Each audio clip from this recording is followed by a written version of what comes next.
Good morning, everyone. Thanks for joining. We're going to go ahead and get started here in about 1 to 2 minutes. So thanks for joining, and we'll get started here quickly.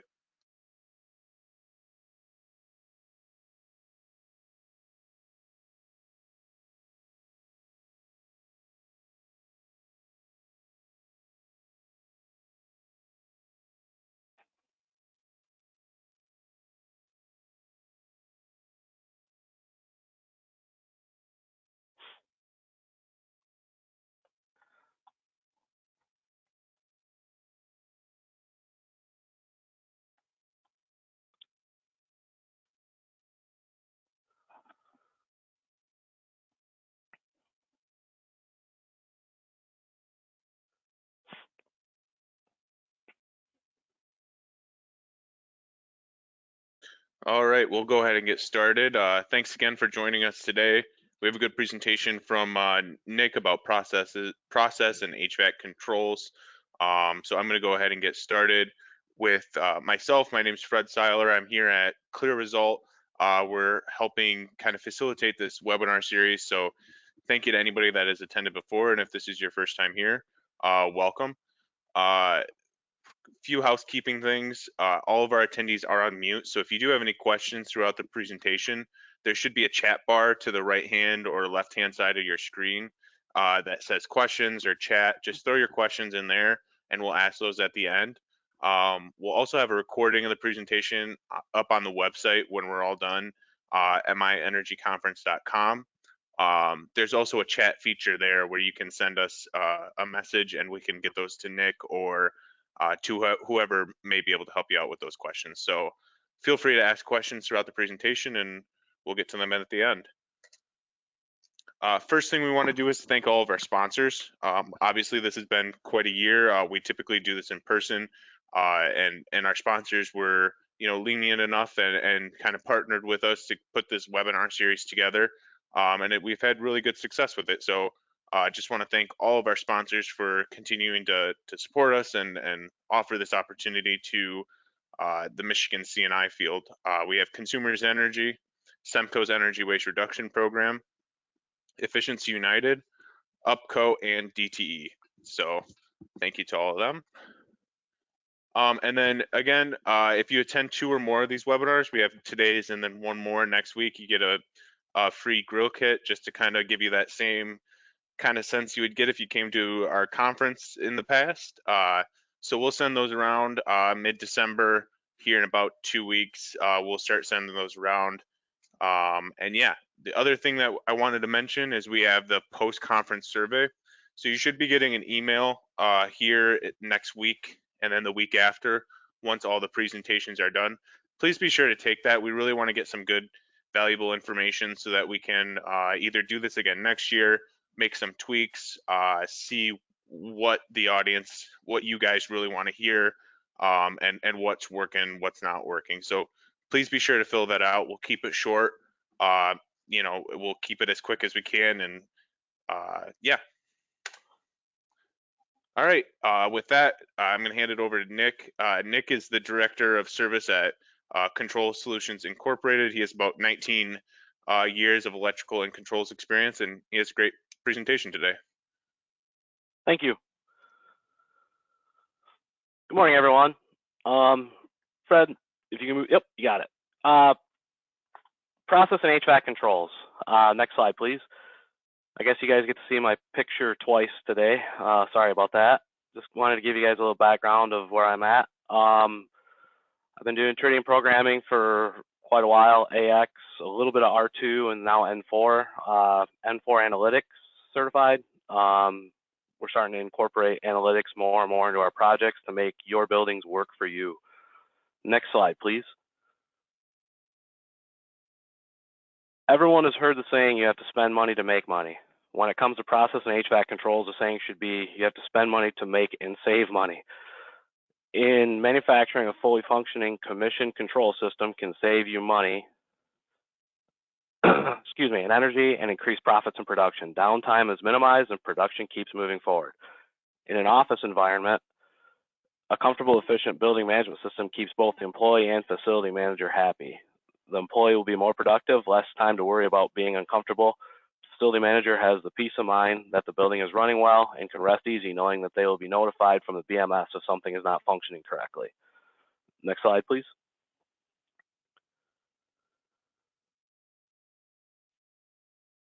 In order to save money, you need to know what you're spending.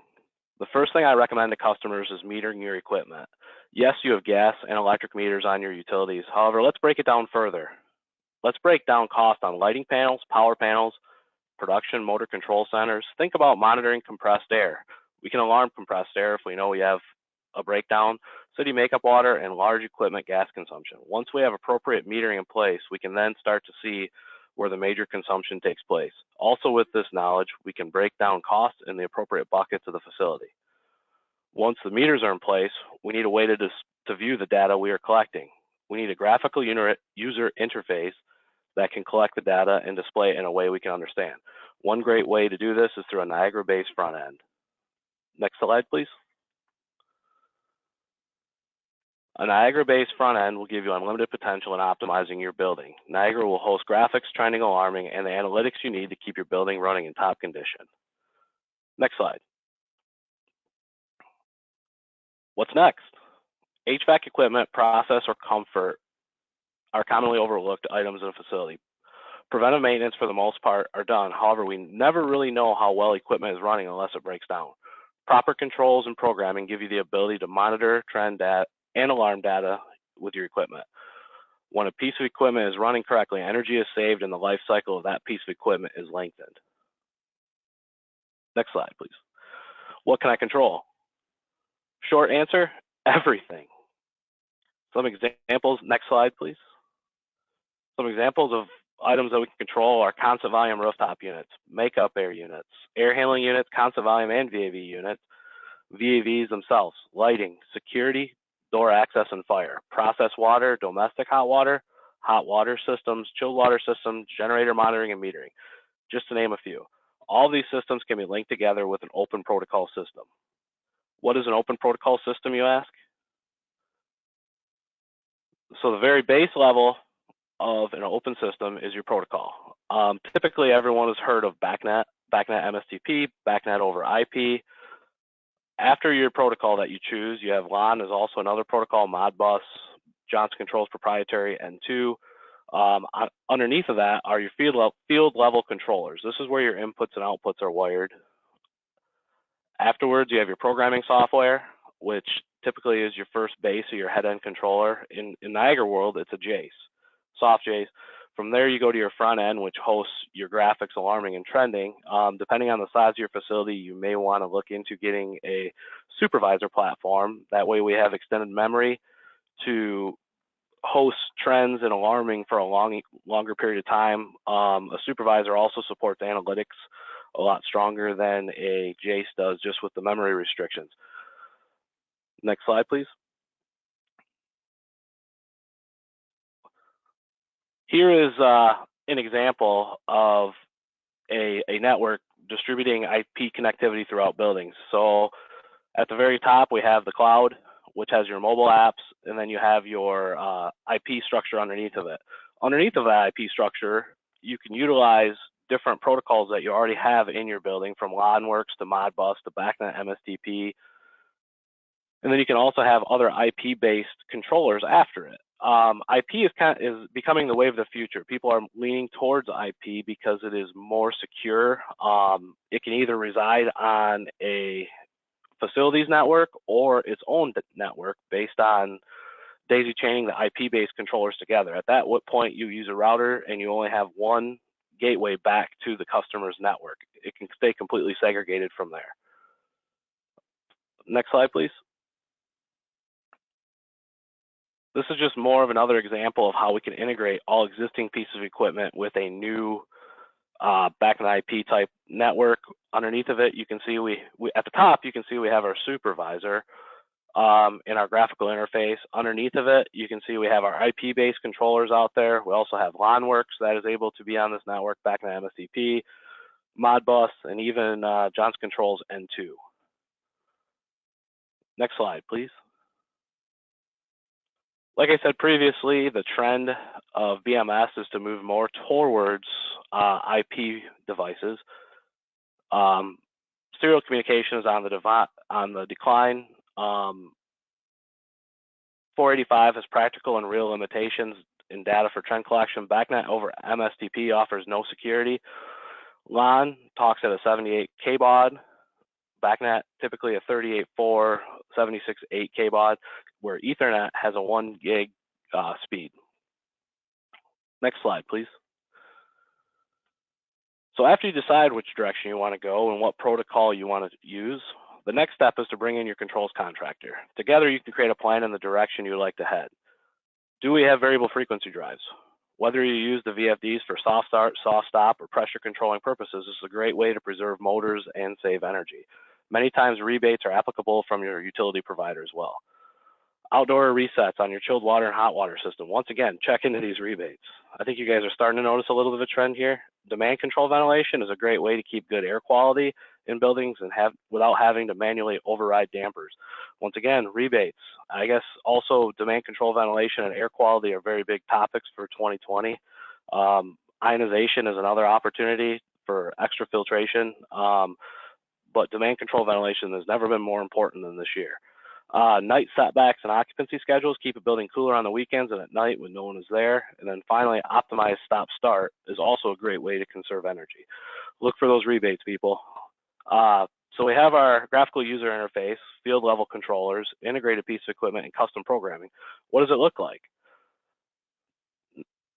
So this first slide is an overview of an example job that we have with a basic floor plan. You can see the basic floor plan just has system tags. It's a floor. Each one of these tags will take you to the piece of equipment for the field level controller. When we move to the next slide here, I'll show you what an example of a piece of equipment looks like. So here you'll see a piece of equipment, air handler 32 with this example building. You can see fans. Typically, if this was a real life display, you would see a fan status feedback, so the fans will be moving. The coils would either turn blue or red based on whether they were heating or cooling. Below, you have your set points that you can use. You have active links to get to histories of these items, and then all your data from this actual controller that you're seeing. Why don't we move to the next slide? From here, you see an overview of all the pieces of equipment at this facility. From here, you can see we got a couple things going on. We have red highlights if we have something in alarm. We're telling, say for example, we're telling air handler 16 to turn on. It's getting a start command. However, it's not getting status, so it's registering an alarm. And you can also see up at the header bar up top that you see you have alarms in the console up there. The purple represents if a point is overridden. If something's being worked on, if something isn't quite working right, you have the ability to override points. This kind of gives end users a one-stop shop look at the beginning of the day for their buildings, to where you can see kind of what everything's doing from an overview and not have to go to each individualized piece of equipment. Facility managers are busy people, so the easier we make it for them to see everything from one spot, the quicker you can buzz through and see where you have problems. Let's go to the next slide. Just more of an example of an overview and issues we can see on an overview. We can see we have faulted points on one controller. These turn orange. We see we have down controllers that aren't communicating. This could mean the unit doesn't have power. This could mean the unit's not communicating. Somehow the communication bus was stripped. Wanted to give you a little bit of an overview where, things you can see when you're doing your daily building checks. Let's move to the next slide and we'll see a hot water system example. So if you have a boiler system, this is kind of what your template or your graphic would look like. Just kind of gives you an overview of where everything's at. We can move on to the next one and we can see a chilled water system. Once again, just an overview and a personalized graphic of what your piece of equipment's doing. The next slide shows if we have lighting control in the building. Lighting control can be segregated into different zones. When those zones are active, the light on the graphic actually illuminates. You can individually schedule or override each lighting zone to turn on if people are in the building at certain areas of the building at certain times. Next slide shows us where we're at with our occupancy scheduling for all of our buildings. Scheduling is very important. in the scheme of saving energy, night setbacks, and keeping our schedules active and inactive when they need to be. The next slide actually shows a typical Niagara schedule. Niagara schedules, for those of you who possibly have a Niagara front end already, they're very easy to operate. We can add special events, schools, office buildings. Special events can be added as holidays, snow days where entire buildings unoccupy with one click of a button. In order to adjust the schedules, it's a simple click and drag to where you want your scheduled days. So we have all this data, but we want to be able to go back on trend histories as well. The next slide shows us comparisons for certain pieces of equipment. This is our example building once again. We show air handler 1 mixed air temperature, air handler 1 mixed air damper position, and air handler 1 heating output. So we want to compare certain things like this because we want to make sure we're not using unneeded energy when we don't have to be.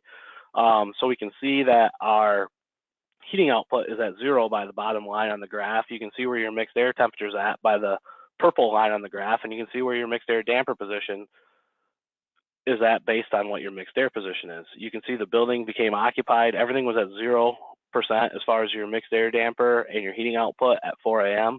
At 4 a.m., the building decided to come alive for the day. So your mixed air damper started to ramp open. Looks like this graph was taken in a more warmer time of year because the mixed air damper went to 100% right away, right after the unit turned on. So trying to cool the space, and then we started modulating back from there. The next slide shows us an example of alarming that you would typically see with Niagara. The green means an alarm is cleared. It's been an alarm, but at this point the alarm is cleared.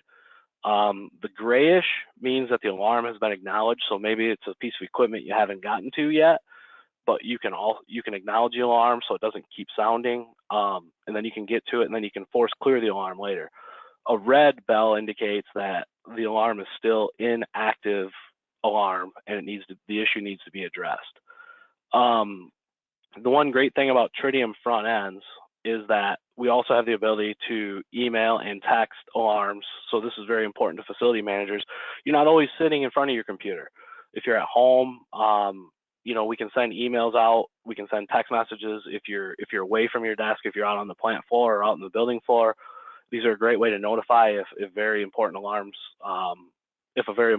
comes up. We all want to be notified if in the middle of winter our boiler system goes down. This gives us the ability to do it. If we go to the next slide, finally, periodic retro commissioning of your site is a great way to ensure equipment is running at peak performance. It's a well check for your HVAC system. Over time, as system wears in and equipment gets older, adjustments need to be made to keep things running the way that they were intended. Energy savings can still be maximized with performing retro commissioning no matter how old the equipment gets. Another great option is to add an analytics package. Niagara offers a base analytics package with each JACE or supervisor license. These can be expanded to fit your needs. Once the analytics is in place, it performs self-diagnostics of your BMS and will warn you of trouble spots. It also gives the end user the ability to create their own custom dashboards. This will allow you to monitor only the data you want to see. In closing, building management systems have come a long way since the days of pneumatic controls. It really has taken the handcuffs off facility managers and let them enjoy their time away from their buildings.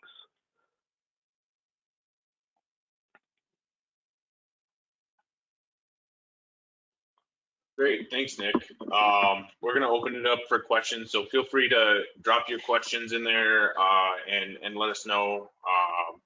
We'll have Nick answer any questions we have.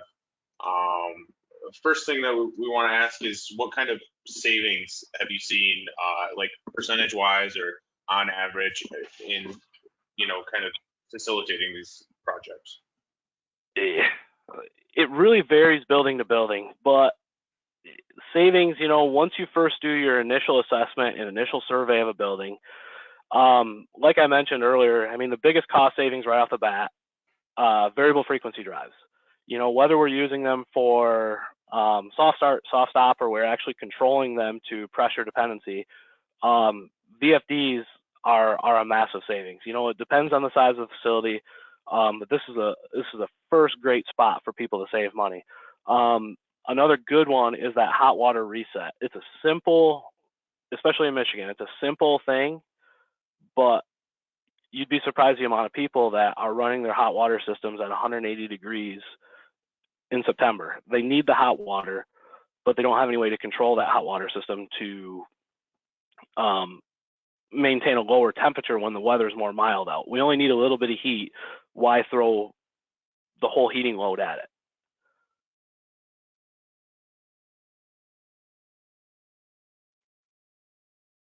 Great. Yeah.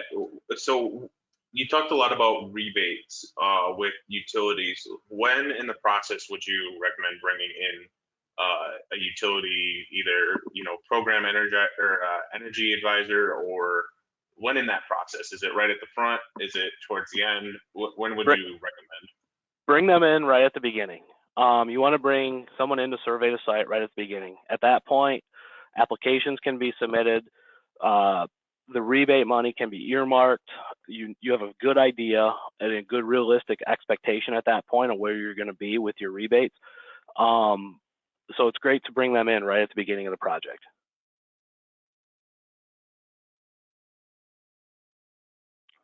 Great. Anything else you want to touch on? We don't have any questions in here. If there's any last minute questions, feel free to drop them in, but any last minute thoughts, Nick? Energy savings is where we save money. That's where we make money on the process side. The enhanced alarming, the analytics of making our buildings run intelligently, start moving towards the savings. As of this year, this has been a hard year for everyone as far as manufacturing and even business. We have to save money wherever we can. So projects like these, look into rebates, look into grants. At one point there was talk about CARES dollars for the CARES Act for tax rebates for certain HVAC projects. Look into that kind of stuff. Do your research. Bring in a good controls contractor. Work with your energy companies. Can't stress that enough. Bring in somebody who's willing to think outside the box and implement custom programming for you to make your building work the way you want it to work. Facility managers know how their buildings react better than anyone. Us programmers, we should be able to program a building to make it do what you want it to do. Great. Well, thank you again, Nick. Glad to have you, and I hope everyone had something that they could pull from this. And if you do have any questions, feel free to send us any chats at the website, and we'll get those over to Nick, and he can follow up. Our last presentation is going to be next week on December 8th. It's on retro commissioning with Jim Dirks from Foresight Management. So feel free to register for that at mienergyconference.com. And yeah, we'll wrap up this year with the last presentation, and then we'll send around that survey to talk about what we're going to do next year. And I really hope that everyone takes the time to fill that out so we can get some good information to kind of inform what our webinar series or conference looks like next year. Obviously, it'll be a moving target with what happens in terms of COVID or any of that kind of stuff, but any information we can get from you guys on how to make this better, we'd really appreciate it. So be on the lookout for that survey. So yeah, thanks again, everyone, and hope you have a good rest of your day. Thanks, Fred.